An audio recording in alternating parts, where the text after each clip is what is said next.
తర్వాత ఇదంతా జరిగిన ఎపిసోడు ఇదంతా ఒకటి. మళ్ళీ రివర్సు అతనే నా మీద బురద జల్లే కార్యక్రమం చేస్తున్నాడు. రోహిత్, మైనంపల్లి హనుమంతరావు అంతా కూడా.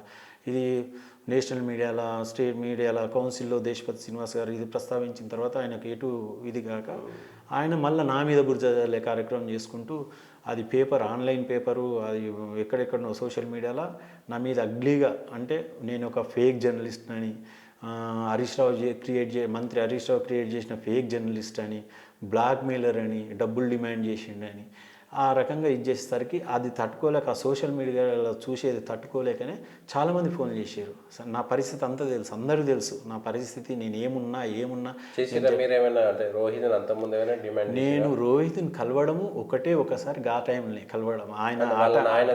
వాళ్ళ నాయన దగ్గర ఎప్పుడు కలవలేదు. కలిస్తే ఆయన ఇప్పుడు ఒక విషయం, నేను ఎప్పుడైనా సరే ఈ రోజులు ఎవరైనా ఎంబడే రియాక్ట్ అవుతారు తప్పించి, నేను డిమాండ్ చేసింది అనుకోండి, ఎప్పుడు డిమాండ్ చేసినా ఏ డేట్ నాడు ఎక్కడ ఇవాళ అంతటా సీసీ ఫుటేజ్లు ఉంటాయి, అంతటి ఉంటాయి. నీ ఇంటికి వచ్చింది అనుకోండి, నీ ఇంటి దగ్గరనైతే ఆయన అంత పెద్ద వ్యక్తి, ఆయన దగ్గర సీసీ ఫుటేజ్ ఉంటుంది, అన్నీ ఉంటాయి కదా. ఈ రోజుల్లో అట్లా లేకుండా ఏమి ఉండదు కదా, ఉన్నది. అవన్నీ బయట పెట్టండి. నేను అట్లా అంటే ఫేక్గా మాట్లాడుతుంటే నువ్వు ఒక ఫేక్ పేపర్లో రాయించుకుంటే నా విలువ తగ్గుతుందా?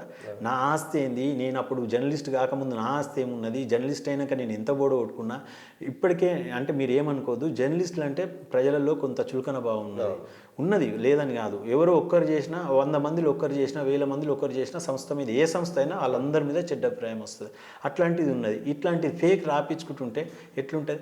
ఆయన ఫేక్ జర్నలిస్ట్ అన్నాడు. నాకు స్టేట్ అక్రిడేషన్ 2011 నుంచి ఉంది, అసెంబ్లీ పాసు 2011 నుంచి ఉన్నది. Fake journalist ఎట్లయితా?